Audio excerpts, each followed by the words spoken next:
1629 წელს ჰარვარდის კოლეჯს მღვდელი ჯონ ჰარვარდის სახელი დაერქვა. 1791 წელს უილიამ ჰერშელმა პლანეტა ურანი აღმოაჩინა. 1845 წელს ლეიპციგში ფელიქს მენდელსონის სავიოლინო კონცერტის პრემიერა გაიმართა. 1891 წელს რუსეთის მეფე ალექსანდრე მეორე საკუთარ სასახლესთან ნასროლი ნაღმით მოკლეს. 1921 წელს მონღოლეთმა ჩინეთისგან დამოუკიდებლობა გამოაცხადა. 1953 წელს გერმანულმა ჯარმა კრაკოვში ებრაული გეტო გაანადგურა.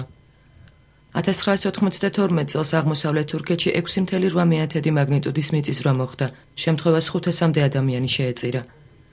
1997 წელს ფენიქსში, არიზონას შტატში ერთ-ერთი ყველაზე ამოუცნობი მფრინავი ობიექტები დააფიქსირეს. 2003 წელს იტალიაში ადამიანის ფეხის ანაბეჭდი იპოვნეს, რომელიც სავარაუდოდ 350,000 წლის წინ ცხოვრობდა. 1723 წელს დაიბადა ინგლისელი ფილოსოფოსი ჯოზეფ პრისლი. 1888 წელს დაიბადა უკრაინელი მწერალი ანტონ მაკარენკო. 1913 წელს დაიბადა რუსი მწერალი სერგეი მიხალკოვი. 1808 წელს გარდაიცვალა დანიის მეფე კრისტიან მე-7. 1901 წელს გარდაიცვალა ამერიკის შეერთებული შტატების პრეზიდენტი ბენჟამინ ჰარისონი. 1928 წელს გარდაიცვალა ქართველი მწერალი და პოეტი დუტუ მეგრელი. 1996 წელს გარდაიცვალა პოლონელი კინორეჟისორი ქშიშტოფ კესლოვსკი.